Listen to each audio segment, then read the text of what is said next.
اخلاق حسنہ کیا ہے؟ اخلاق حسنہ کی پہلی سیڑھی یہ ہے کہ تیرا اپنے رب پہ بھروسہ کتنا زیادہ ہے۔ سب سے پہلا، توجہ ہے میری بات پر؟ ایک بار پھر کر لیں اگر ہے تو، اگر توجہ ہے تو توجہ پھر کر لیں، ذرا غور کریں۔ پہلا با اخلاق پہلی سیڑھی یہ ہے کہ تیرا اپنے رب پہ بھروسہ کتنا ہے۔ اگر تو توکل والا نہیں تو تو اخلاق والا نہیں ہو سکتا۔ توکل علی اللہ پہلی سیڑھی ہے اخلاق حسنہ کی۔ میرے نبی پاک علیہ السلام نے فرمایا اگر تم اپنے رب پہ بھروسہ کرو گے تو اللہ تمہارے ساتھ وہی سلوک کرے گا جو پرندوں کے ساتھ کرتا ہے۔ تو صحابہ عرض کرنے لگے حضور پرندوں والا سلوک کرے گا؟ تو نبی پاک علیہ السلام فرمانے لگے پرندے سویرے بھوکے نکلتے، انہیں نہیں پتا ہماری فیکٹری کون سی ہے، کہاں جا کے مزدوری کرنی، ان کو نہیں پتا کس کھیت میں ہل چلانا ہے، ان کو نہیں خبر کہ کس دفتر میں جا کر کے بیٹھنا ہے، وہ سویرے بھوکے نکلتے ہیں اللہ پہ بھروسہ کر کے، لیکن نکلتے ضرور ہیں، جدوجہد ضرور کرتے ہیں۔ جب شام کو واپس آتے ہیں تو اللہ انہیں پیٹ بھر کے روٹی عطا فرماتا ہے۔ تم بھی بھروسہ اپنے اللہ پہ کرو، اپنے مالک اور خالق پر بھروسہ کرو۔ سارا بھروسہ ہی دنیا داروں پہ ہے، سارا بھروسہ۔ حضرت بایزید بسطامی رحمت اللہ تعالیٰ علیہ فرماتے ہیں کہ رمضان کا مہینہ تھا تو میرے بستان میں نا سارے میرے ہاتھ چومنے والے تھے۔ ہاتھ چومنے والے بڑے اچھے ہوتے ہیں، لیکن کبھی کبھی دل کرتا ہے کہ بندہ تنہائی میں بیٹھے اکیلا، کوئی نہ ہو، ایک بندہ ہو ایک اس کا رب ہو۔ کبھی کبھی دل، بابا بلے شاہ صاحب نے بھی کہا اٹھ بلیا چل اوتھے بسیے جتھے بس دینی ساری انے، اوتھے بسیے جتھے بس دینی، دو تین نہیں ساری انے، اٹھ بلیا چل اوتھے بسیے جتھے بس دینی ساری انے، نہ کوئی ساڈی ذات پچھانے نہ کوئی سانو منے۔ تو حضرت بایزید فرماتے میرا بھی دل کرتا تھا آج وہاں جاؤں جہاں کوئی جاننے والا نہ ہو، اور وہاں جا کے نہ، میں رمضان کا مہینہ تھا تو دل کیا کہ وہاں جا کے روزے گزاروں جہاں ہاتھ چومنے والے نہ ہو، میں ذرا کھل کے عبادت کر لوں۔ فرماتے ہیں میں دور بستام سے نکلا، ایک مسجد میں جا کے اعتکاف بیٹھا، پورے مہینے کا اعتکاف۔ پہلے دن مسجد میں گیا تو نمازی پوچھنے لگے بابا جی روٹی کہاں سے کھاؤ گے؟ میں نے کہا کہ میرا اللہ دے گا۔ یہ نہیں کہتے کہ بابا جی فکر نہ کرنا روٹی آ جائے گی۔ کہا روٹی کہاں سے کھاؤ گے؟ کہا اللہ دے گا۔ کہنے لگے اللہ تو دے گا پر کس طرح؟ تو آپ فرمانے لگے آپ مسلمان ہیں، آپ کو سمجھنا چاہیے کہ اللہ وسیلے کو پسند ضرور فرماتا ہے پر اللہ وسیلے کا محتاج نہیں، وہ اگر چاہتا ہے تو پھر بے حساب ہی عطا فرماتا ہے، تو وہ دے دے گا، دے گا انشاءاللہ۔ کہنے لگے جی دے گا تو صحیح پر کس طرح؟ آپ فرماتے ہیں میں نے سمجھایا، دو نمازیوں کو زور کے وقت سمجھایا تو دو پھر عصر میں پوچھنے لگ گئے کہ بابا جی ادھر ہی رہنا ہے پورا مہینہ؟ کہا ادھر ہی رہنا ہے۔ تو روٹی؟ میں نے کہا اللہ دے گا۔ کہتے انہوں نے بھی پوچھا کیسے، ان کو بھی میں نے سمجھایا۔ پھر وقت ہو گیا مغرب کا تو دو تین نمازی پھر پوچھنے لگ گئے، حاجی ہیں، نمازی ہیں، صوفی درویش قاری ہیں، پر یہ بتا کہ تیرے من کا تعلق بھی جڑا ہوا کہ نہیں؟ تیرے اندر سی آواز بھی توکل علی اللہ کی آتی ہے کہ نہیں؟ یہ بھی تو غور کرنا۔ حضرت بایزید کہتے ہیں میں تنگ آ گیا، میں نے معلوم کیا کہ یہ ساتھ گھر کس کا ہے؟ بتایا گیا یہودیوں کا ہے۔ میں نے کسی ذریعے سے ان سے رابطہ کیا یا میں خود چلا گیا، میں نے ان سے رابطہ کر کے کہا کہ تمہارے گھر میں کوئی کام کاج کرنے والی عورتیں تو ہوں گی؟ کہا ہیں۔ فرمایا مجھ سے پیسے لے لو، بس دو روٹیاں سویرے مل جائیں سحری میں، دو شام کو مل جائیں، تو میں سرکے سے کھاؤں یا کسی چیز سے تناول کروں، دو روٹیاں مجھے صبح و شام پیسے لے لو۔ فرماتے ہیں وہ مان گئے۔ اب میرا دل کرتا تھا کوئی نمازی مجھ سے سوال کرے تو میں ذرا اعلان کر دوں کہ میرا بندوبست ہو گیا ہے، میں ذرا اعلان کر دوں کہ میرا بندوبست، خرد نے کہہ بھی دیا لا الہ الا اللہ تو کیا حاصل، دل و نگاہ اگر مسلمان نہیں تو کچھ بھی نہیں۔ فرماتے ہیں میں ایک نمازی نے عصر میں پوچھ لیا کہ بابا روٹی، تو میں بول پڑا، میں انتظار میں تھا، میں بولا، میں نے کہا نمازیوں، حاجیوں، درویشوں، رمضان کے روزے رکھنے والوں، صائم الدہر قائم اللیل لوگوں، یہ ساتھ میرے پڑوس میں مسجد کے یہودی ہیں، میں نے پیسے چکا دیے ہیں، دو روٹیاں سویرے دو شام مل جائیں گے۔ کہتے ہیں اعلان کیا تو نمازی چپ کر گئے۔ اب 3 دن بیت گئے، کسی نے پوچھا ہی نہیں۔ اللہ، کسی نے پوچھا نہیں روٹی کہاں سے آئے گی۔ حضرت بایزید فرماتے ہیں فجر کا وقت تھا، سر سجدے میں رکھ کے میں کھول کے رویا اور نماز پڑھ کے میں نے نمازیوں سے کہا او نمازیوں آؤ دوبارہ سے کلمہ پڑھیں، آؤ پھر سے کہیں لا الہ الا اللہ، آؤ پھر سے کلمہ پڑھیں۔ کہتے نمازی کہنے لگے تو کون ہوتا ہے ہمیں دوبارہ کلمہ پڑھانے والا؟ میں نے کہا یارو کس طرح کے مسلمان ہو کہ میں روز کہتا رہا اللہ دے گا، تم کہتے تھے کیسے دے گا، اور جب میں نے کہا 2 روٹیاں یہودی دے دیں گے تو تم خاموش ہو گئے ہو۔ اور مجھے بتاؤ جن لوگوں کا یہودیوں پہ توکل مضبوط ہو اور رب پہ توکل کمزور ہو، انہیں دوبارہ کلمہ پڑھنا چاہیے کہ نہیں پڑھنا چاہیے؟ انہیں دوبارہ اللہ تبارک و تعالیٰ کی توحید کی شہادت دینی چاہیے کہ نہیں دینی چاہیے؟ آؤ پھر سے کلمہ پڑھیں۔ قرت نے کہہ بھی دیا لا الہ الا اللہ تو کیا حاصل، دل و نگاہ اگر مسلمان نہیں تو کچھ بھی نہیں۔ کلندر لاہوری بول کے کہنے لگے جو میں سر بسجدہ ہوا کبھی تو زمین سے آنے لگی صدا، تیرا دل تو ہے صنم آشنا، تجھے کیا ملے گا نماز میں؟ بھائیو اخلاق کی پہلی سیڑھی یہ ہے کہ تیرا اپنے رب پہ بھروسہ کتنا ہے۔ تیرا انویسٹر پہ بھروسہ زیادہ ہے، سیٹ پہ بھروسہ زیادہ ہے، بلڈر پہ بھروسہ زیادہ ہے، تیرا انڈسٹری کے مالک پہ بھروسہ زیادہ ہے کہ اللہ پہ بھروسہ زیادہ ہے؟ تو اخلاق کا مطلب ہے پہلی سیڑھی۔ اور دوسری سیڑھی اخلاق حسنہ کی وہ ہے شکر کرنا۔ کیا کرنا؟ بول کے بتائیے، بول۔ دوسری سیڑھی ہمارے ہاں نا دکھوں پہ فوکس ہے کہ جسے پوچھیں کیا حال ہے تو اس کے وجود میں 360 ہڈیاں ڈاکٹر بتاتے ہیں۔ بھائی صاحب طبیعت کیسی ہے؟ کہتے ہیں یہ گھٹنا بڑا درد کرتا ہے۔ اللہ کے بندے 359 ٹھیک ہے نا تیری، ان کا بھی ذکر کر۔ ایک ٹھیک نہیں تو اس کا نام لے لیا، کہتا ہے گھٹنا بڑا درد کرتا ہے، تو باقی ساری ٹھیک ہے نا، ان کا ذکر ہی نہیں کیا۔ بھائی طبیعت کیسی ہے، حالات کس طرح کے ہیں؟ کہتا بس کاروبار نہیں چلتا، بچے ہیں الحمدللہ، مکان ہے الحمدللہ، صحت ہے الحمدللہ، امن ہے الحمدللہ، گھر میں سکون ہے الحمدللہ۔ کمزوری کیا ہے؟ کاروبار نہیں۔ بھائی سارا رونا کاروبار کا ہی روئے گا، شکر کب کرے گا تو؟ کس وقت وہ ٹائم آئے گا؟ اللہ نے وعدہ فرمایا قرآن پاک میں، وعدہ فرمایا لئن شکرتم لأزیدنکم، فرمایا تم شکر ادا کرو تمہارا رب تمہاری نعمتوں میں اضافہ فرما دے گا۔ یہ نہ کہو کہ کاروبار کر رہا ہوں تو انویسٹمنٹ بڑھاؤں گا تو نعمت بڑھ جائے گی، یہ نہ کہو کہ میں 2-3 سائیڈ بزنس اور کروں گا تو مال بڑھ جائے گا، فرمایا شکر ادا کرو۔ کیا کرو؟ کیا کرو جی؟ شکر۔ شکر ہم بھلا کس طرح ادا کرتے ہیں؟ کہتے ہیں جناب کیا حال ہے؟ کہتے بس شکر ہے جی جو ٹائم گزر رہا ہے۔ میں نے کہا یہ شکر دے، یہ شکر، یہ تو شکوہ ہے۔ شکر ہے جی اللہ جس حال میں رکھے۔ تو میں کہتا ہوں کس حال میں آپ ماشاءاللہ سولی پہ لٹکے ہوئے؟ کیا حال ہے مثلا؟ کس حال میں اللہ رکھے؟ کربلا میں کھڑے ہیں آپ، بدر کے میدان میں ہیں، احد میں ہیں آپ، قریش مکہ سے لڑائی ہو رہی، کیا انداز ہے یہ؟ بس شکر ہے جس حال میں رکھے۔ کیا آپ سمجھتے ہیں ہمیں حضرت یوسف علیہ السلام جیسی مصیبتوں کا سامنا ہے؟ کیا ہم سمجھتے ہیں کہ ہم پر وہ ظلم توڑے جا رہے ہیں جو حضرت بلال پر توڑے گئے تھے؟ کتنا کمزور لفظ ہے، شکر ہے جس حال میں رکھے۔ کس حال میں ہے مطلب تو کیا ہے؟ کیا تو تیرے گھر میں اس طرح روٹی پکتی ہے جس طرح سیدہ فاطمہ کے گھر میں پکا کرتی تھی؟ کیا تیرا مکان اس طرح کا ہے جس طرح سیدہ عائشہ کا حجرہ تھا؟ کس بات، یہ کیا انداز ہے؟ بس شکر ہے جس حال میں اللہ رکھے۔ شکر ہے؟ اتنی زیادتی جملوں میں اتنی تلخی، اتنا غیریت کا پن کہ جیسے بڑا کوئی انسان دکھ، بس جی شکر ہے جی جو ٹائم، بس جی 2 دن گزر جائے شکر ہے۔ کیا مطلب ہے اس بات کا؟ کہاں دن گزرا ہے؟ کون سی ایسی تکلیف ہمیں آ گئی؟ اس قدر زیادہ ناشکری۔ حضرت رابعہ بصریہ رحمت اللہ علیہا پڑوس میں ایک نوجوان رہتا تھا، جو ہمارے دائیں بائیں لوگ رہتے ہیں نا جن کے ساتھ بچپن گزرتا ہے بندہ جانتا ہے۔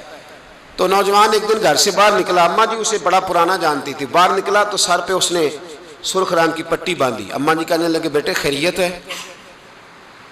وہ گھر پرانی جو مائیں ہوتی تھی نا وہ جانتی تھی بچہ کس کا ہے، والد کا نام کیا ہے، دادا کا، بیٹا خیر ہے؟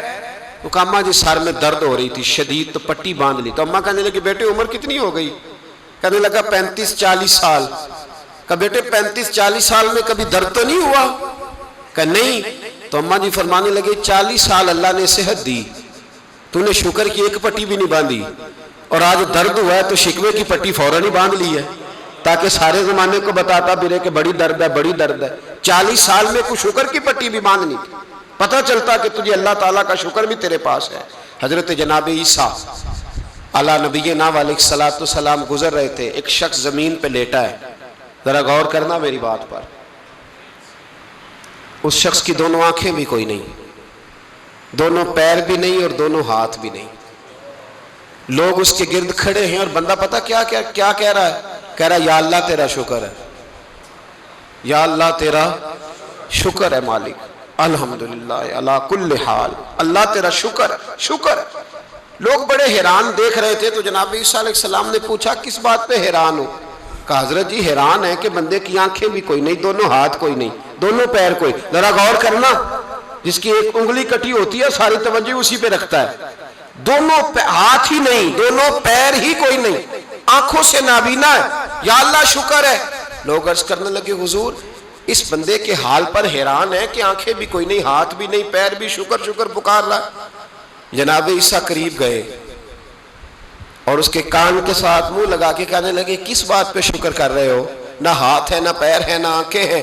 کہنے لگا حضور کوئی عرض نہیں, ہاتھ نہیں, آنکھیں نہیں, پیر نہیں, بیوی نہیں, بچے نہیں, گھر نہیں, پر شکر ہے اللہ تعالیٰ کا, اس نے مجھے ایمان کی دولت تو عطا فرمائی ہوئی ہے.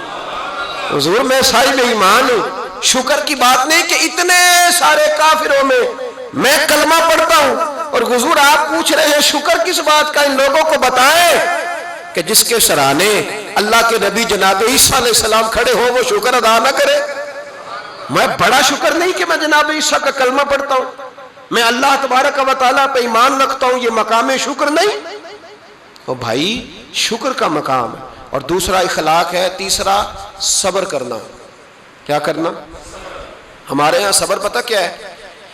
کسی کے گھر میں کسی کا انتقال ہو گیا تو مہینہ بعد سینہ کو بھی ہوئی معاذ اللہ, عورتوں نے کفریہ جملے بولے, بڑا کچھ کہا, بڑا کچھ. مہینے کے بعد پوچھا کیا حال ہے, کہتے صبر آ گیا. یہ صبر نہیں آیا, یہ زخم صحیح ہو گیا ہے. صبر کس کو کہتے ہیں؟ مسلم شریف میں نبی پاک علیہ السلام کا فرمان ہے, فرمایا انما صبرہم عند الصدمۃ الاولی. فرمایا این جب تجھے مصیبت کی خبر پہنچے اس وقت اگر تو صبر کرے پھر تو نے صبر کیا ہے. اس وقت اگر تو کہے انا للہ و انا الیہ راجعون پھر تو صابر ہے. اگر 1.5 مہینے کے بعد 6 مہینے کے بعد صبر نہیں آیا پھر تو زخم صحیح ہو گیا, پھر تو آنسو ہی خشک ہو گئے. صبر این مصیبت کے وقت, این جب مصیبت آئے تو صبر کرنے کا نام صبر ہے. اندر حوصلہ پیدا کرے, صبر پیدا کرے. ہم نے جو اللہ سے نعمتیں لی ہیں وہ پیسے جمع کرا کے نہیں لی معاذ اللہ, اس نے اپنے فضل سے دی ہیں, اور جب چاہتا ہے اپنے کرم سے واپس بھی لے لیتا ہے. اپنی زندگی میں حوصلہ پیدا کرے. اور ایک بات اور, صوفیاء کرام, اولیاء کرام یہ فرماتے ہیں کہ دکھ انسان کو اللہ کے قریب کرتے ہیں. آپ کو نہ بھی سمجھ آئی تو جملہ بڑا مزیدار ہے, میری تربیت کرے گا. دکھ انسان کو اللہ کے قریب کرتے, سکھ بندے کو اللہ سے دور کرتے.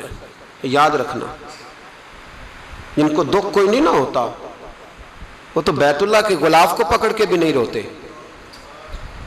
جو تڑپ رہے ہوتے ہیں نا, تڑپ رہے ہوتے ہیں, سسکیاں لے رہے ہوتے, ان کے قریب جا کے پوچھو بابا کیا مسئلہ ہے, تو کہتے ہیں بیٹی سسرال میں دکھی ہے, بیٹا جوان ہے پر بے اولاد ہے.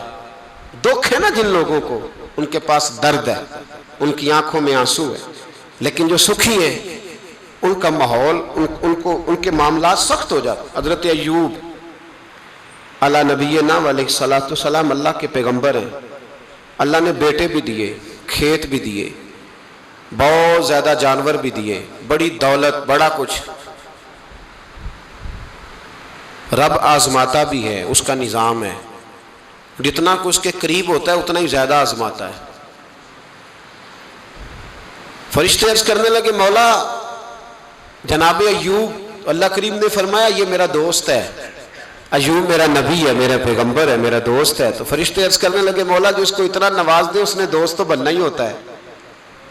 ایک روایت میں 7 بیٹے, ایک میں 14 بیٹے, کھیت کھلیان باغ, بڑا کچھ. تو دوست تو بننا ہے، تو رب کریم نے فرمایا جاؤ آزما لو، جا کے جاؤ، جا کے کون کہہ رہا ہے؟ یاری تیری سونا تے ازمائشاں تیریاں اگ، اے سونا پرکھیا جاوندا ہی پہلو نال اگاں دے لگ، جاؤ آزما لو۔ فرشتے آ گئے، ادھر دیکھنا میری طرف، ایک ہی دن میں سارے باغ اجڑ گئے، جل گئے کھیت، ایک دن لگا، بننے میں وقت لگتا ہے، اجڑنے میں وقت نہیں لگتا، ایک دن لگا تو جانور ایک بیماری سے سارے مر گئے۔ جناب ایوب گھر سے باہر نکلے، واپس آئے تو ساری اولاد کی لاشیں پڑی تھی۔ بڑا مشکل مسئلہ ہے نا، لیکن زبان پہ ایک ہی لفظ ہے، انا للہ و انا الیہ راجعون۔ حضرت ایوب صبر سے، حوصلے سے، اطمینان سے، اس پر بس نہیں، اللہ کے نبی پیغمبر، یہاں تو جو 5 نمازیں پڑھتا ہے وہ کہتا ہے مجھے بخار کیسے ہو گیا، حالانکہ میں نمازی ہوں، میں تو روزانہ سورۃ یاسین پڑھتا ہوں، میرے گھر میں فاقہ کیسے آ گیا، میں تو روزانہ صبح قرآن شریف کھولتا ہوں، پھر بھی حضرت جی میرے گھر کے اندر بیماری کا کیا لینا دینا۔ حضرت ایوب بیمار ہو گئے، 1 2 3 4 ہفتے، مہینے، سال نہیں، 16 سال بیت گئے بیمار ہیں، 16 سال بیت گئے، 16 سال۔ حضرت ایوب علیل ہے۔ ایک دن زوجہ قریب آئیں تو کہنے لگی آپ اللہ کے نبی ہیں، آپ جو بھی دعا کریں مالک قبول فرما لیتا ہے، دعا کریں آپ کو شفا دے دے۔ جناب ایوب فرمانے لگے ایک بات تو بتا، شفا کتنے دن رہی ہے؟ کہنے لگی 60 سال۔ فرمایا کھیت کھلیان، اولاد، مال دولت کتنا عرصہ رہا؟ کہا 60 سال، 60۔ آپ فرمانے لگے بیماری کو کتنے سال ہوئے؟ کہا 16 سال۔ فرمانے لگے ذرا مجھے تکلیفیں اور بیماریوں کو بھی 60 سال ہو لینے دے، پھر دعا بھی مانگ لوں گا۔ برابر تو ہو لیں، ابھی تو صرف 16 ہوئے، 60 ہو لیں دعا مانگ لوں گا۔ اور فرمانے لگے دعا مانگنی چاہیے پر میرے رب کو پتہ ہے ایوب کس حال میں ہے، بس زبان پہ یہ لفظ آئے تو اللہ نے فرشتوں سے فرمایا تم نے جانچ لیا ہے لیبلوکم ایکم احسن عملا، پتہ چل گیا؟ کہ مولا چل گیا۔ فرمایا جاؤ اب میرے بندے کو نواز دو، بس مالک بے نیاز ہے نا۔ بنجر زمینیں پھر سے آباد ہو گئی، پھر سے جانور آ گئے، پھر سے وہی لہر بہر ہو گئی، بیٹے بھی اللہ نے دے دیے، مال دولت جائیداد ہر چیز، گھر میں بیٹھے شفا بھی ہو گئی۔ حضرت ایوب کی زوجہ قریب بیٹھی ہے، سکھوں کے دن آ گئے، پوچھنے لگی ایوب ایک مسئلہ پوچھنا ہے، ایک بات ذہن میں آئی، اجازت دے تو دریافت کروں؟ فرمانے لگے پوچھو۔ تو زوجہ عرض کرنے لگی حضور بتلائیے دکھ اچھے کے سکھ، دکھ اچھے کے سکھ۔ تو جناب ایوب فرمانے لگے دن سارے اللہ کے ہیں، دن سارے اللہ، دکھی رکھے تب بھی مہربانی، سکھی رکھے تب بھی فضل اسی کے ہیں، پر اگر میرے دل کا حال پوچھے نا تو دکھ بڑے اچھے تھے، بڑے اچھے تھے وہ دکھ۔ کہا حضور دکھ اچھے تھے؟ تو جناب ایوب فرمانے لگے جب میں بیمار تھا تو میرا رب 24 گھنٹے میں ایک دفعہ میرا حال پوچھا کرتا تھا۔ رب پوچھتا تھا ایوب تیرا کیا حال ہے، رب پوچھتا تھا، خدا خود میر مجلس بود، اللہ پوچھتا تھا۔ فرماتے ہیں 12 گھنٹے اس مزے میں ہی گزر جاتے تھے کہ میرے رب نے میرا حال پوچھا ہے، 12 گھنٹے اس کیف میں بیت جاتے کہ اللہ نے حال پوچھا ہے۔ اور فرمایا اگلے 12 گھنٹے میں انتظار کرتا رہتا تھا کہ رب دوبارہ کب حال پوچھے گا۔ فرمایا 24 گھنٹے میں ایک دفعہ پوچھتا تھا، 2 عمر دراز مانگ کے لائے تھے 4 دن، 2 آرزو میں کٹ گئے، 2 انتظار میں۔ تو فرماتے ہیں بس یہ اس طرح حال گزر جاتا تھا۔ فرمانے لگے شفا تو ہو گئی، صحت تو ہو گئی، کھیت کھلیان تو ہو گئے، پر اب میرا رب میرا حال تو نہیں نہ پوچھتا۔ صبر کرنا سیکھیں، حوصلہ پیدا کریں۔ یہ چھوٹی چھوٹی باتوں پہ، چھوٹے چھوٹے معاملات پہ رونے لگنا اور چھوٹی چھوٹی چیزوں کو آڑ بنا کر ناشکری کرنا، صبر پیدا کریں۔ یہ بہت اعلیٰ عادت، اگر آپ میں حوصلہ ہوگا نا تو گھر کے اندر بہت سارے معاملات، گھر کے اندر، دفتر کے اندر، فیکٹری کے اندر، معاشرے کے اندر صحیح رہیں۔ لیکن اگر آپ صبر کے عادی نہیں، صبر نہیں کرنا آتا تو پھر تو بڑی جلدی آپ کے معاملات بگڑنے لگے۔ ایک چوتھی عادت جس کا پیدا کرنا بڑا ضروری ہے، نیند تو نہیں آ رہی آپ حضرات، اللہ تعالیٰ آپ کو جزائے خیر عطا فرمائے۔